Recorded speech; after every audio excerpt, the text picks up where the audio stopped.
आपके इस्लाम लाने का एक वाक़या और भी लिखा है कि आन हुजूर को हुक्म हुआ कि करीबी रिश्तेदारों को खुद से डरा और इस्लाम की दावत दो। कुरान हकीम में इरशाद हुआ।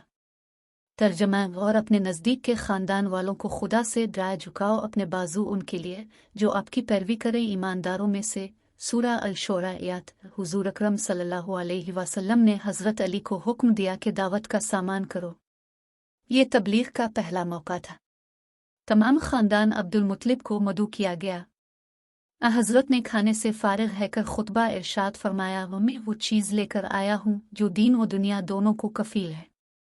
इस बार गरा को उठाने में कौन मेरा साथ देता है? तमाम मजलिस में सन्नाटा छा गया। तब हज़रत अली ने खड़े हैकर फरमाया, मैं सबसे नौम हूँ, ताहम मैं आपका साथ दूंगा। सीरत अल नबी जल्दी। एक और जगह लिखा है कि वो मजमा 40 अफराद का था, मगर किसी ने अली के सवा आपकी हिमायत न की।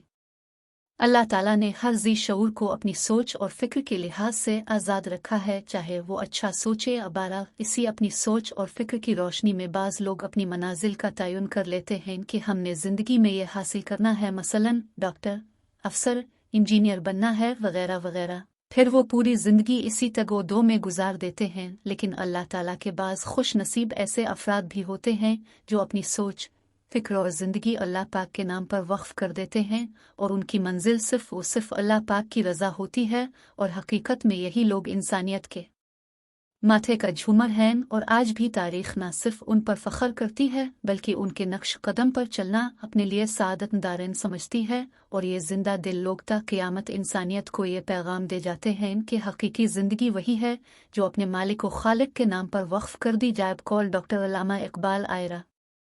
तुझसे मेरी ज़िंदगी सोज़ व तबो दर्दो दाग, ताव ही मेरी अर्जू तो ही मेरी जुस्तजू। ग़ज़वा तबूक के मौके पर जब हज़रत अली अल-मुर्तज़ा को नबी करीम ने अपने आस्ताना पाक की निगरानी के लिए ठहरने का हुक्म मुबारक दिया, वो इरशाद फरमाया कि आप इस बात से खुश नहीं कि तुम मेरे लिए इस तरह बनूं जिस तरह हारून अलैहि अस्सलाम, मूसा अलैहि अस्सलाम के नायब थे, मगर मीर बड़ी बाद नबूवत नहीं। एक और मकाम पर फरमाया, तुम मुझसे हो और मैं तुझसे हूँ। ग़ज़वा ख़ैबर के मौके पर रसूल अकरम ने इरशाद फरमाया, कल मैं ज़रूर झंडा इस शख्स को दूंगा जिससे अल्लाह और उसका रसूल मोहब्बत करते होंगे और जिसके हाथ पर अल्लाह पाक फ़तह अता फरमाएगा।